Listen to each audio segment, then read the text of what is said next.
Looking back now, that email? The one that fired me? It was probably the best thing that ever happened to me.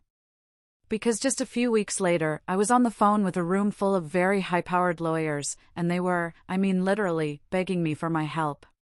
And all I could do was smile. It was a good smile, too. A quiet one.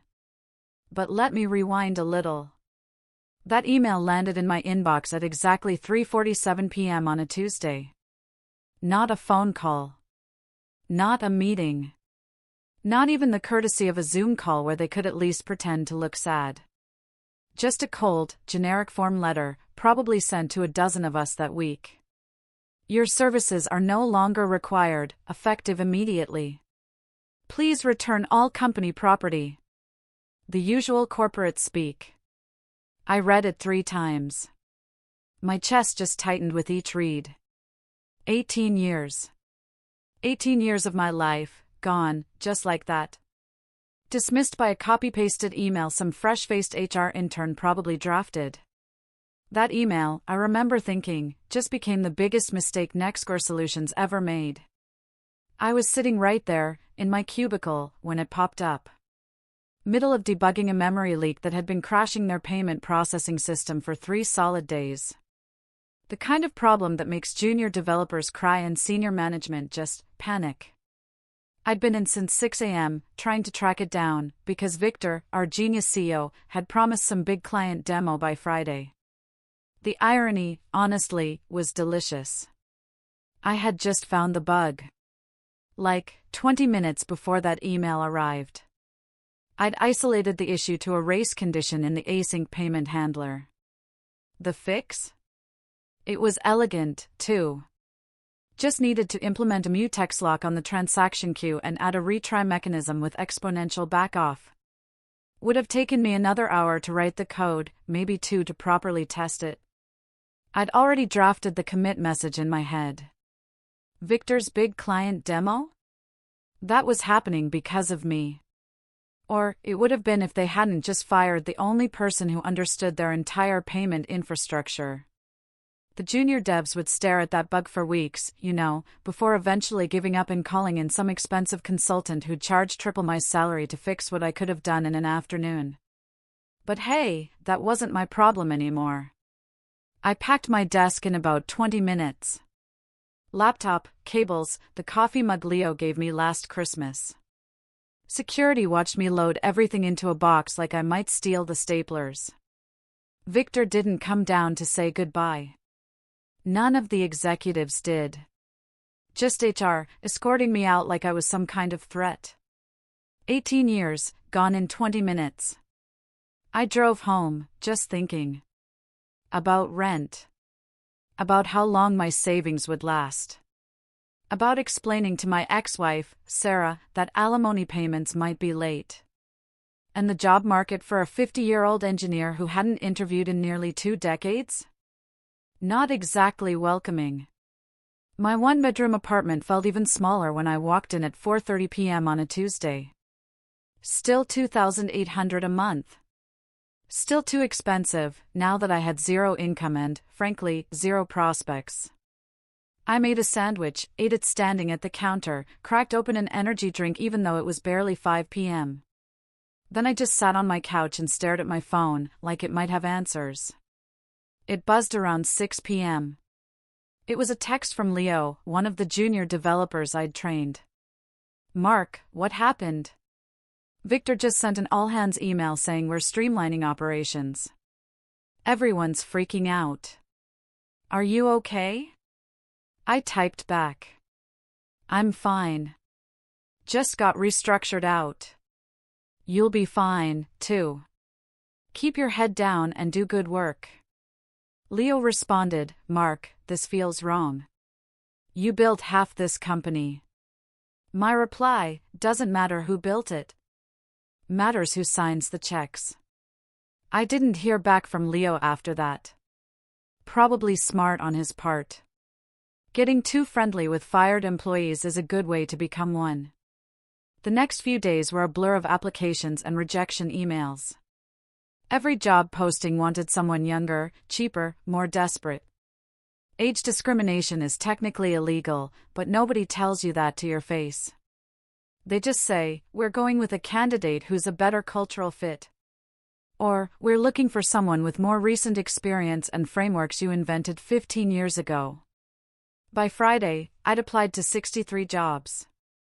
Got 17 automated rejections. And 46 silences that somehow felt worse than rejection. Saturday morning, I was eating cereal, scrolling through LinkedIn, looking at pictures of people who were still employed. Former colleagues posting about team lunches and company milestones. Victor updated his profile to mention the merger he'd been working on for 6 months. Big tech acquisition. Nextcore getting bought by something called Vortex Solutions for $180 million. Victor's big payday. The thing he'd been bragging about since January. I was about to close the app when a notification popped up. News article, Nextcore Solutions $180 million Vortex acquisition stalls amid due diligence crisis. I sat up straight. Read the article twice. The merger Victor had been bragging about for 6 months was falling apart. Something about intellectual property disputes. Vortex Solutions was conducting additional technical review of Nextcore's core assets. My phone buzzed again. Text from Leo. "Mark, are you seeing this? Everyone here is losing their minds. HR is running around with boxes." Victor locked himself in his office. "It's something about the legacy platform code." Legacy platform code. That was my work. I got up and walked to my desk, started digging through old papers until I found what I was looking for. A gray external hard drive, dusty as heck. Back in 2006, before Nextcore got all paranoid about security, we all kept local copies of code. I plugged it in, found the adaptive load distribution module I'd written 18 years ago. The thing that let Nextcore scale from 100 users to 100,000 without the whole system collapsing. I didn't need the code to prove anything, not really. The patent was the real leverage. But just seeing the actual work again, it reminded me exactly what I'd built and when. Then I remembered a conversation from 18 years ago. An old systems engineer I trusted, a retired IBM guy who'd seen every corporate trick in the book. He'd pulled me aside after an all-hands meeting where Victor had taken credit for my architecture redesign. "Mark," he'd said, "you wrote that load balancer on your own time, right? On your personal machine. Look at your contract dates. You wrote this as a freelancer before they brought you on full-time. There's a gap. Any IP created by a contractor on personal equipment outside billable hours remains contractor property until formally assigned. You need to file a patent. Now." He'd watched 3 startups pull the same move in the 80s. Engineers building everything. Executives claiming ownership, then those engineers getting fired right before acquisition payouts. "They always think they're clever," he'd said. "They never check the dates."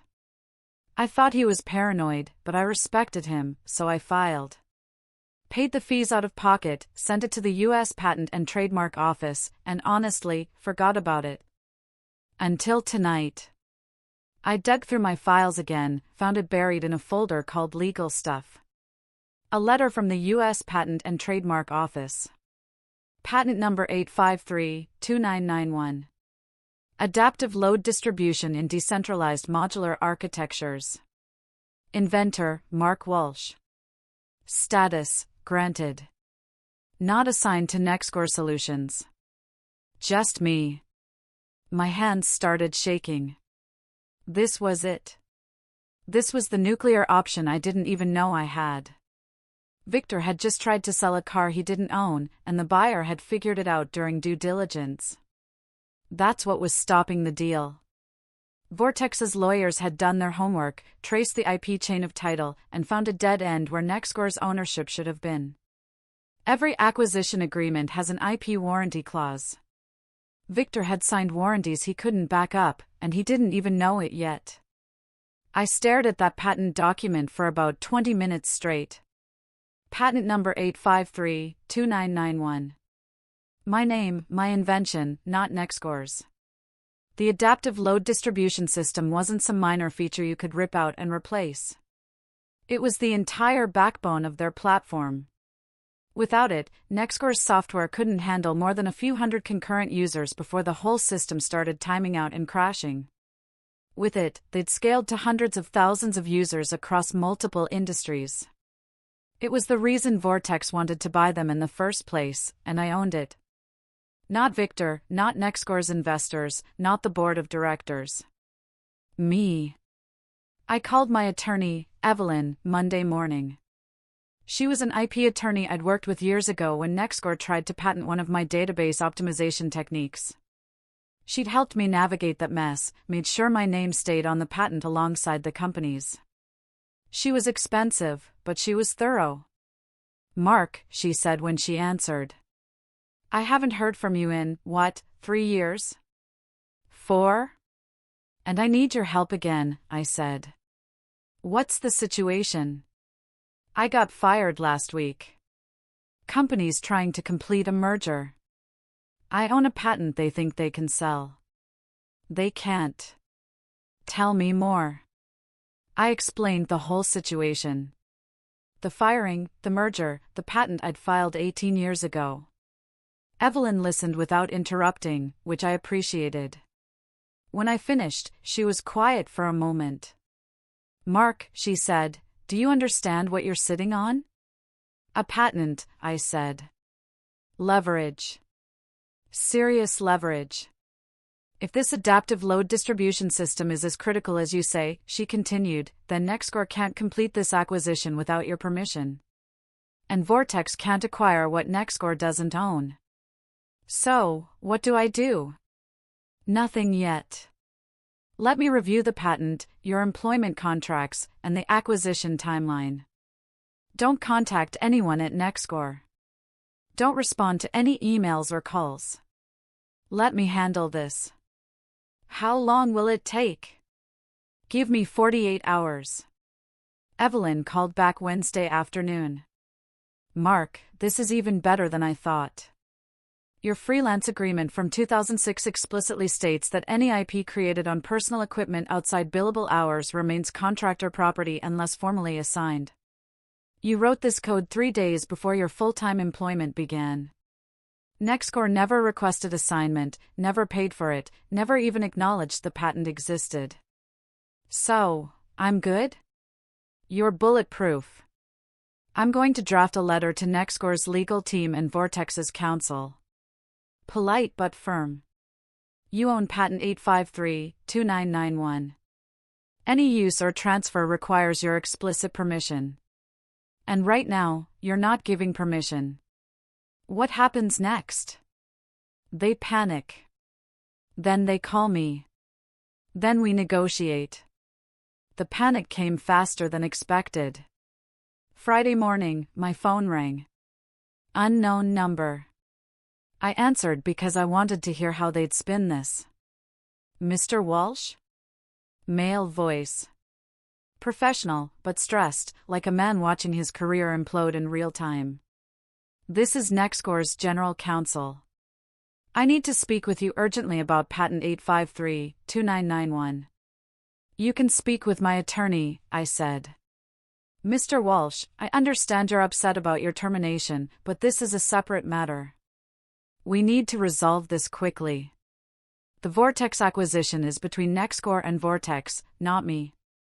You're being difficult. I'm being represented by counsel. Talk to my attorney. I hung up. Evelyn called 10 minutes later, laughing. They're freaking out. He just called me, screaming about interference with contract and threatened litigation. I told him to go ahead and sue. He backed down immediately.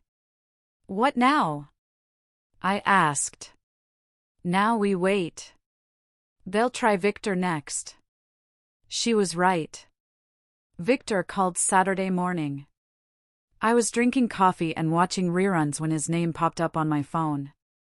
part of me wanted to ignore it, but another part, the petty, vindictive part, wanted to hear what he'd say. I answered. Mark, Victor. His voice had that fake friendly tone he used with clients. Hey, I know things ended badly last week. I want to apologize for that. It was a business decision. Nothing personal. Okay, I said, waiting. Look, I'm calling about the patent situation. Their lawyer mentioned you have some concerns about IP ownership. I think there's been a misunderstanding. No misunderstanding.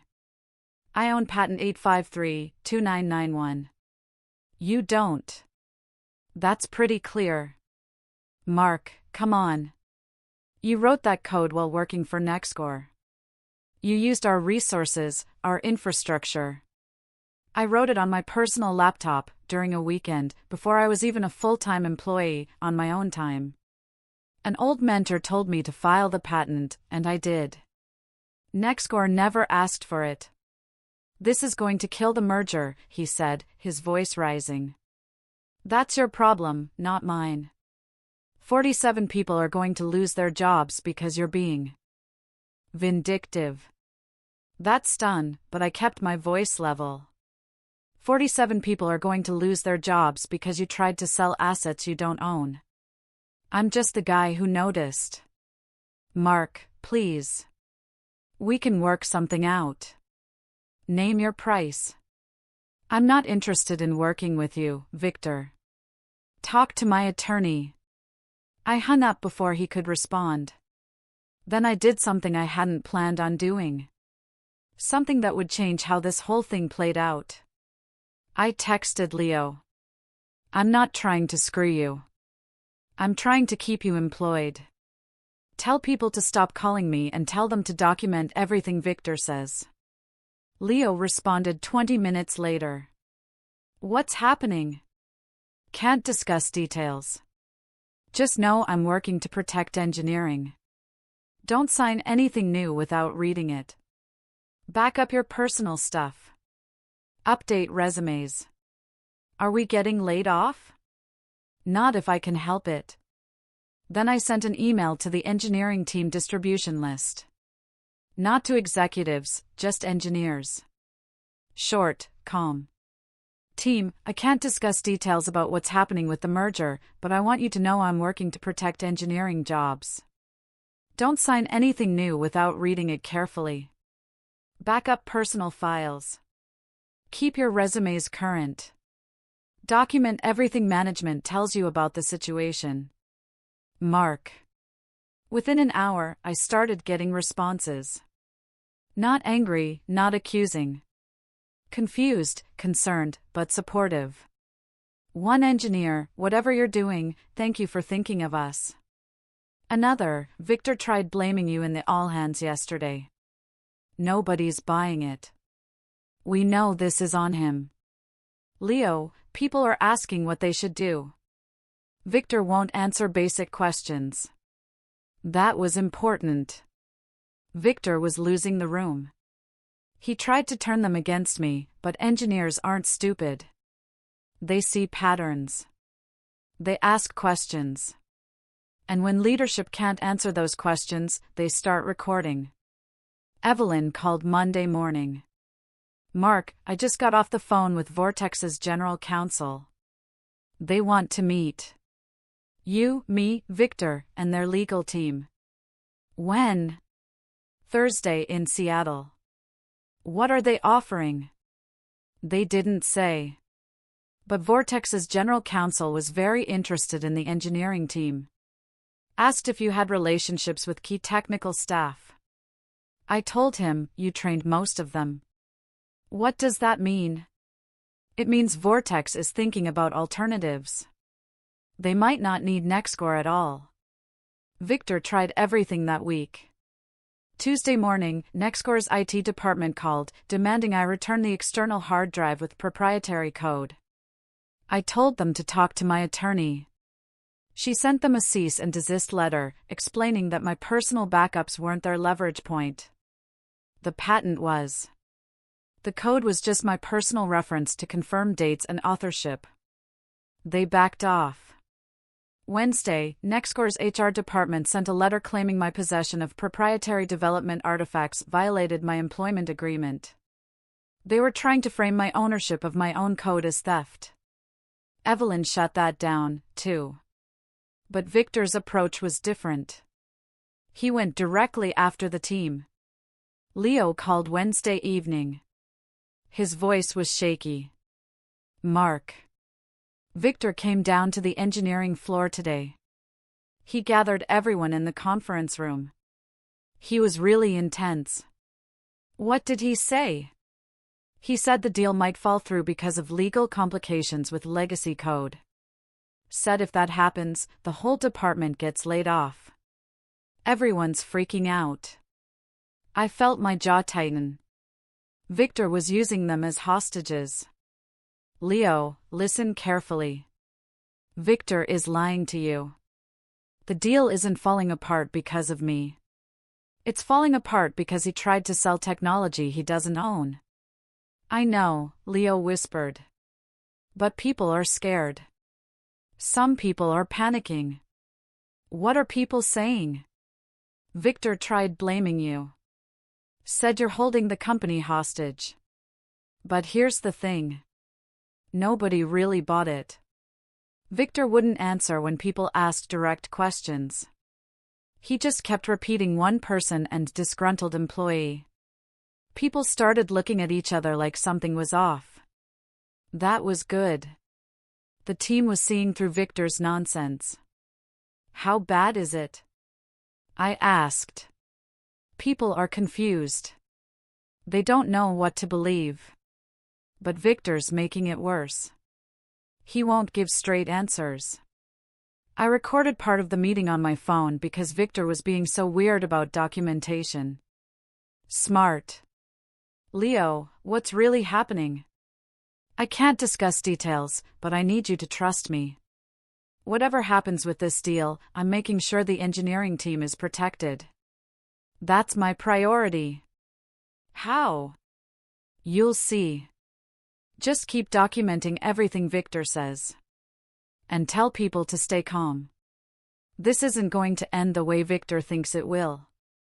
Over the next 2 days, I got more calls and texts from team members. But they weren't angry calls demanding I stop. They were different. One engineer, "Mark, Victor said you're blocking the merger, but this feels wrong. What should we do?" Another, "Victor wouldn't explain the legal issue when I asked, just said, Mark's being difficult. What aren't they telling us?" Leo sent me a screenshot. Victor's Slack message to the engineering channel, "Legal complications from a former employee. Can't discuss specifics. Trust that leadership is handling it." No details, no transparency, just corporate speak that made people more suspicious, not less. Even the VP of engineering, the one who'd signed off on my termination, sent a careful text. "Whatever you're planning, I hope it works out for the team." The team wasn't against me. They were watching, waiting, trying to figure out who to trust. And Victor was losing them. Vortex Solutions headquarters was a glass tower in downtown Seattle. Intimidating lobby, expensive everything, the kind of place where the coffee machines probably cost more than my car. I barely slept the night before. Kept running through scenarios in my head. What if they sided with Victor?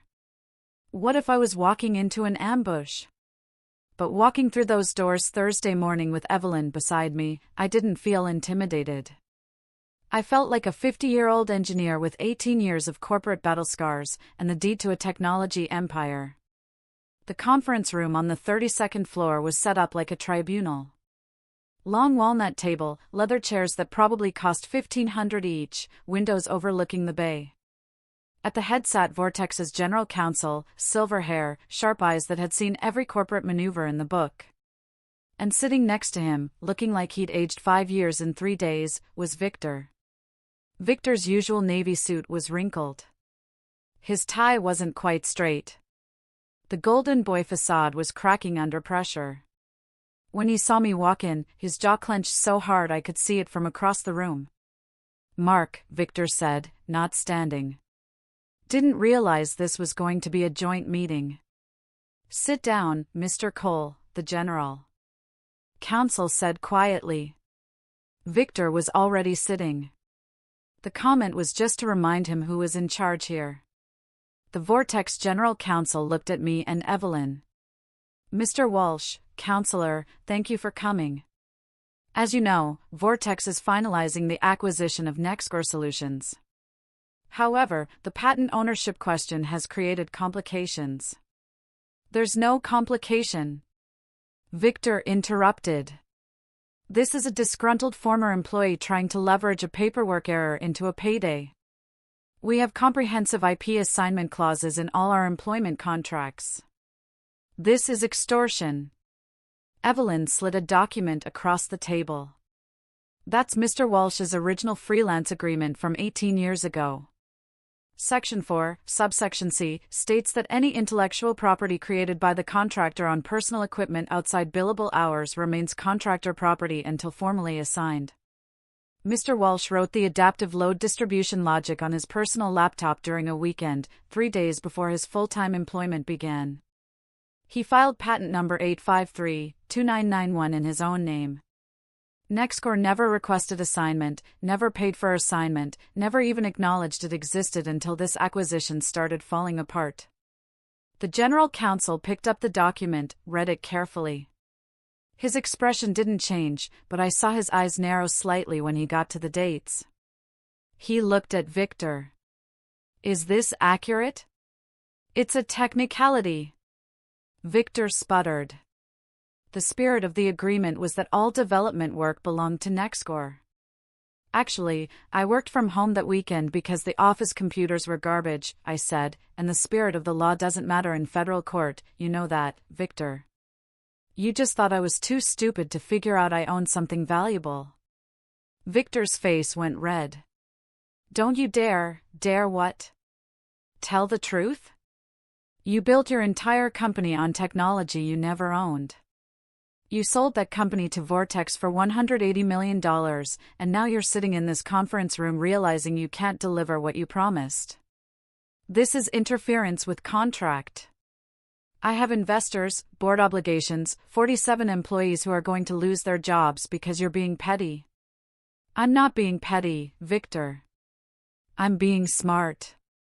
Something you should have tried before firing your lead architect." The silence in that room was deafening. Everyone waiting to see who'd break first. The general counsel held up a hand. "Gentlemen, let's keep this professional." He turned to me. "Mr. Walsh, what's your actual goal here?" "Good question. Direct, no nonsense. My goal is simple. I want the engineers protected. The people who actually built this company while Victor took credit at investor meetings. They're talented. They're hardworking. They deserve better than getting laid off because their CEO tried to sell assets he doesn't own." Victor laughed, bitter and sharp. "Oh, that's rich. You're doing this for the team? People are panicking right now. You're destroying their livelihoods to make a point."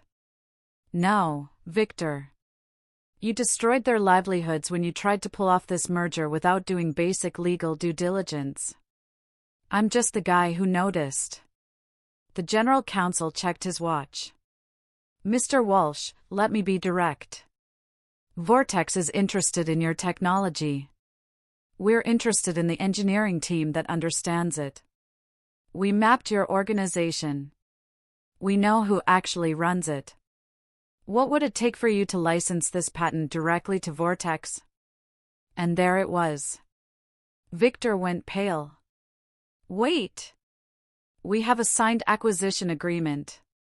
You can't just, the acquisition agreement is contingent on clear title to all intellectual property," the general counsel said, not looking at Victor, "which Nextcore can't provide.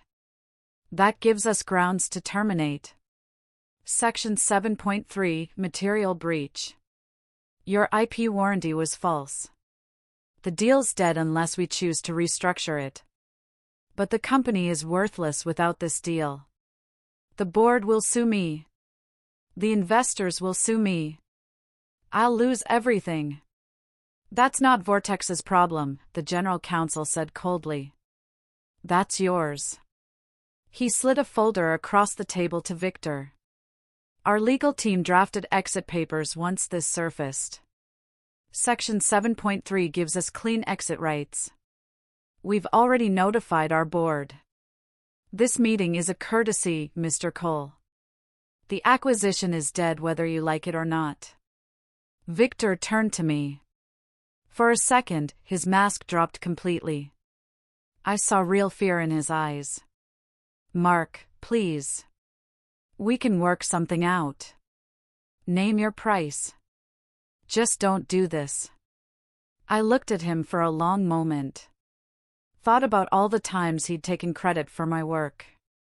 All the late nights I'd fixed his mistakes. The email that fired me without explanation. Actually, Victor, I am going to work something out. With Vortex. Not with you. The general counsel nodded. Mr. Walsh, we'd like to offer you a licensing agreement, exclusive rights to the patent. You'll oversee technical integration. But before we discuss your compensation, I need to know, what are your conditions? I leaned forward.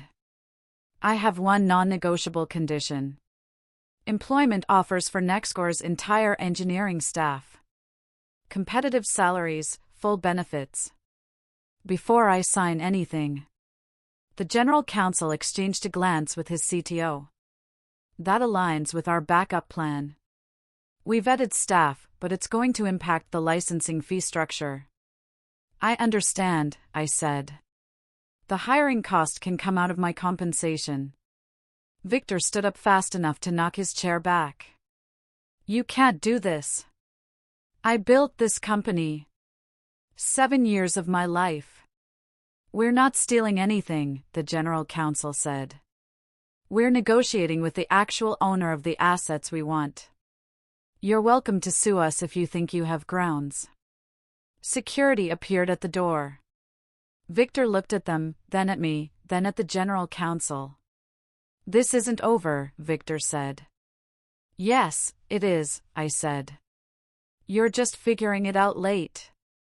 They escorted Victor out. The room got very quiet after the door closed. The general counsel looked at Evelyn and me.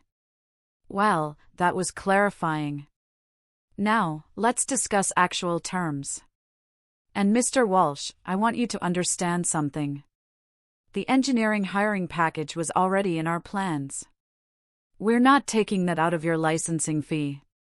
You're getting both. The licensing agreement took 6 days to finalize. Evelyn and I sat in that conference room for hours each day, fighting over every clause. Vortex's general counsel was tough, but fair. He understood the value of what I was offering, which meant he pushed hard on price. The money was good. A 7-figure upfront licensing payment, plus annual royalties tied to platform usage, plus equity in the combined entity, plus my consulting compensation package. And that didn't include the employment package for the team. The best part was still Clause 8, Vortex Solutions agrees to offer employment to all 47 members of Nextcore's engineering staff at 15% salary increases with full benefits and equity grants effective immediately upon deal closure. These offers are made at the express recommendation of Mark Walsh as part of the licensing agreement. I'd saved my team, and they'd know it was me.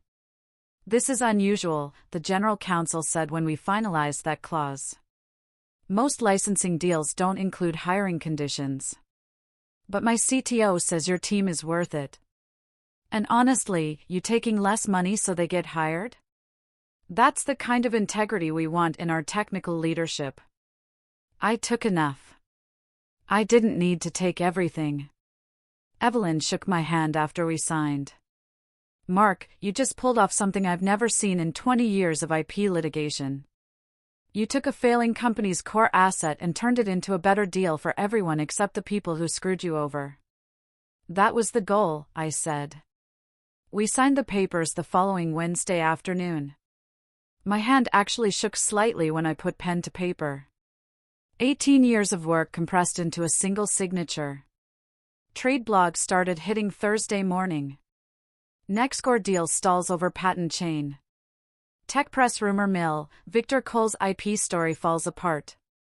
Vortex insiders, licensing talks underway with Nextcore's original architect. My phone started blowing up around 10 a.m., but the call I was waiting for came from Leo. Mark, what the heck is happening? Vortex's HR team just emailed the entire engineering department. They're offering us jobs, 15% raises, better benefits, better equity, and the email specifically says, this hiring decision is part of the licensing agreement negotiated with Mark Walsh. You earned it, Leo, I said. All of you did. Victor's gone. The board fired him this morning. Security escorted him out of the building. Fired. They're liquidating the company. Selling off everything except the engineering team, which Vortex is hiring. Finally, some justice. Mark. Leo's voice got quieter. People are talking. They know what you did. Victor tried blaming you in that all-hands meeting, but nobody bought it. And when this email landed with your name on it, everyone understood. You demanded we get hired as a condition of your deal. I wasn't going to let Victor use you as collateral damage. Some people thought you were just trying to tank the company out of spite, but you were protecting us the whole time. I told you to trust me. You did, and we should have listened from the start. Thank you, Mark, for everything. You're welcome. Now, get back to work. Vortex is a good company. Don't waste the opportunity. The rest of the day was chaos in the best way. More calls from former colleagues, more thank yous, more people who doubted me now understanding what I'd actually been doing. One engineer called, "Wait, I heard the hiring costs came out of your licensing fee. Is that true? You took less money so we'd all get hired?" I took enough. You guys are the ones who actually built the platform. You should benefit from it. Man, that's really solid of you. Don't make it weird. Another team member sent a text, "You're a legend. Thank you for having our backs when leadership didn't." Leo sent a voice note, "Dude, I just connected the dots. When you told us to document everything, you were building the case that Victor was losing control. That's chess-level stuff." Even the VP of engineering, the one who'd signed off on my termination, called to apologize. "Mark, I'm sorry. Victor told us the IP situation was handled. We didn't question it. That's on us." "Yeah, it is. For what it's worth, you did the right thing. Better thing than I would have done, probably." Nothing prepared me for the 6 p.m. phone call, though. Sarah. She didn't call to ask how I was. She called because she'd seen the headlines, and her lawyer wanted to revisit support. My attorney didn't even bite on the income argument. She asked one question, has she remarried? Turns out she had. Quiet courthouse paperwork. New last name showing up on a couple filings. I didn't know because I wasn't tracking her life like a hobby. In California, spousal support terminates on the supported spouse's remarriage unless the order says otherwise, and ours didn't. My attorney filed the termination paperwork. Payment stopped. A week later, I got a voicemail that started with, "I've been thinking about us," and ended with, "I made a mistake." No real apology, just panicked that the check wasn't coming anymore. I texted back, "Please communicate through counsel." She didn't leave another voicemail. Then Nextcore's board tried to get involved. They sent their own lawyer to mediate the situation. Translation, they wanted to see if they could salvage anything from the wreckage Victor had created. The board is willing to assign any disputed claims to the patent, their lawyer said during one of the negotiation sessions. In exchange, we'd like Mr. Walsh to consider a settlement that allows Nextcore to remain part of the transaction. Nextcore doesn't have any claims to assign, Evelyn said. They never owned the patent. That's the whole problem. But surely there's room for negotiation here. The company has value beyond just the patent. No, it doesn't, the general counsel said bluntly. We've reviewed everything. Without the patent, Nextcore is worthless to us. We're moving forward with direct licensing from Mr. Walsh. The board's lawyer left looking defeated. The fallout moved fast once the deal closed. Victor was gone by Friday. The board fired him for material breach of his employment contract, specifically the IP warranty clause. He lost his equity, his severance, everything. Last I heard, he was trying to start a consulting business. Good luck with that. The board liquidated Nextcore within 3 weeks. Sold off the office furniture, the lease, everything that wasn't nailed down. Paid back investors at pennies on the dollar. Some of them tried to sue, but they didn't have grounds. Due diligence failure isn't fraud when the seller genuinely didn't know. Victor genuinely didn't know. He'd been so convinced he owned everything that he never bothered to check. But the best part was watching the engineering team thrive at Vortex. Leo got promoted to senior developer within 4 months. Other team members became leads for performance optimization and DevOps integration. All the people Victor had treated as replaceable, they were flourishing. I settled into my new role as technical advisor. Good salary, better benefits, respect from people who understood what I'd built. And exactly 6 months after that meeting in Seattle, I got a call I wasn't expecting. Victor wanted to meet. We met at a coffee shop in Bellevue, neutral territory. I arrived early, took a seat facing the door. Victor walked in at 2:15 p.m., 15 minutes late. He looked terrible. The expensive suit was gone, replaced by jeans and a button-down that had seen better days. The confident swagger was gone, too. He looked like someone who'd been punched in the face by reality and was still trying to figure out what happened. He ordered a coffee and sat down across from me without asking if the seat was taken. "Mark," he said. We sat there for a moment. I didn't say anything. This was his meeting. He called it. He could start. I wanted to apologize, he finally said. Okay? For everything. For firing you without explanation. For trying to blame you when the deal fell apart. For using the team against you. Okay, I said. That's it? Just okay? What do you want me to say, Victor? You did all those things. Apology noted. Doesn't change anything. He ran his hand through his hair, looked out the window, looked back at me. I lost everything. The company's gone. My reputation's destroyed. Nobody will work with me. I can't get funding. Can't get hired. I'm 43 years old and I'm starting over from zero. Sounds rough. I'm not asking for sympathy. I know I messed up, but I'm asking for a second chance. Some kind of opportunity. You're connected now. You have influence at Vortex.